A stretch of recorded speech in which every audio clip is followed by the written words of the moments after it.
Коронавирус Кыргыз экономикасына канчалык таасир этет же этип жатат? Канча ишкана, тейлөөлөр жабылып, жумушсуздук канча пайызга жогорулаганы турат? Жогорку кеңештин жыйынында экономика министри Мукамбетов бир цифра келтирди. Ал быйыл 2020 жылы бир 4% тегерегинде өсүш болуш керек деп эсептегенбиз. Бүгүнкү күндө 6,8 минуска кетебиз деп.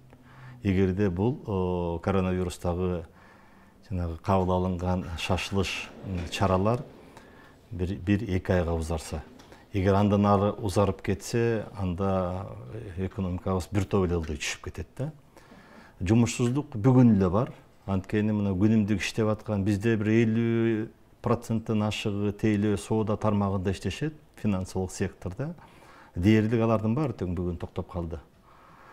Банк системасы бир 50-60%-ка чейин элдерин кыскартышты, жумуштарын кыскартып, отпускага жиберишти. Ал эми тейлөө толук токтоп калды да. Жана чоң маркеттерге гана иштебесе, калгандары токтоп калды. Экономика чын айтыш керек, ачыгын айтыш керек да, өкмөт да азыр баарын эле ачыгын айтыш керек. Белди бекем буйлуу, алдыбызда абдан катуу убакыт турат. Биз белди бекем бууп, азыр биримдик менен анча-мынчалардын баарын кыскартып, каржылардын баарын кыскартып, ушул катаал мезгилден чыгып кетиш керек. Айрым өлкөлөр жумушсуз отуруп калган элдин колуна азырактан акча берип жатышат. Ушундан улам биздин депутаттар дагы, активисттер Кыргыз өкмөтүн ушундай кадамга чакырышууда. Бирок негизи эле жумуштан айрылган карапайым адамдарды акчалай, каржылык жактан колдоп туруу үчүн өкмөт кандай бир чукул каржы булактарын таба алат сиздин оюңузча? Барбы ушундай?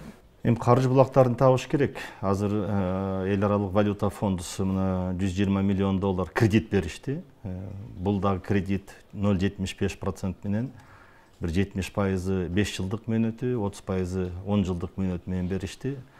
Бул эл аралык финанс институттары бергенде узак мөөнөткө беришет да, 20, 25, 30 жылга чейин анан беришип, 1-2 жыл каникул, 3 жыл, 5 жылга чейин каникул беришчи, грант элементтери сакталып калчу. Бул шашылыш кредит болуп калды. Бул бир булак болот.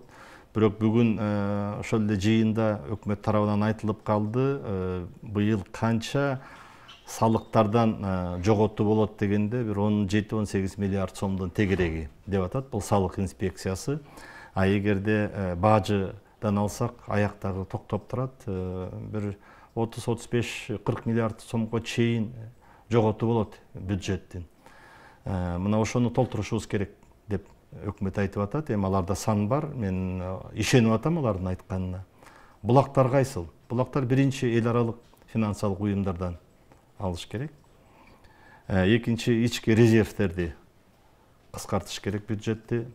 Ошону кайра карап чыгып, негизги багыттарга гана жумшашыбыз керек. Анан үчүнчү булак бул мүмкүн популярдуу эмес болот да.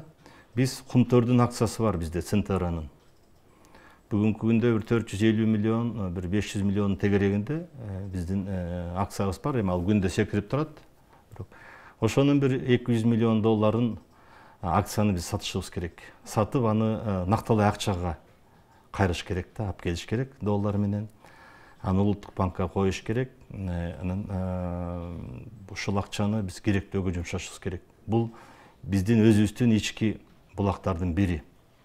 Албетте, Россиядан карыз сурайбыз, жалдырап Кытайдан карыз сурайбыз.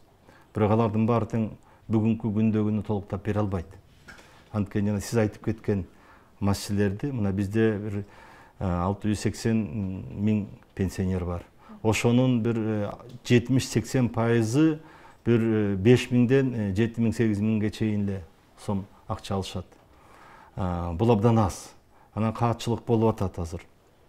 Инфляция болушу мүмкүн. Көптөрү жумушсуз отуруп калды, анткени үйүндө ошол пенсияны карап отургандар дагы бар эле. Бүгүн ого бетер көтөрүлөт.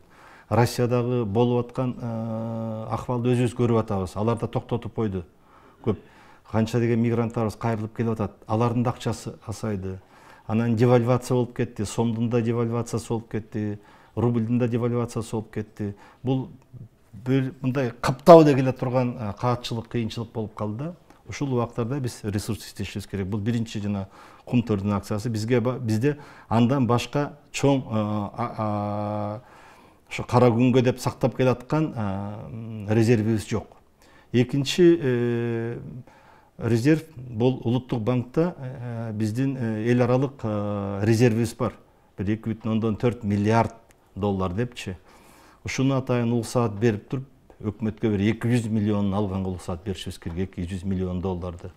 Аны алып, ошону сомго айлантып, биз анан жанагындай муктаж болгон бүгүнкү күндөгү адамдарыбызга жардам иретинде беришибиз керек. Эгерде бир 500 миң мына пенсионердин ошо ичинен эң жакыр дегени, эң ас алган дегени бир 500 миң болуп калса, 5 миңден берсе бул 2,5 миллиард сом болот да.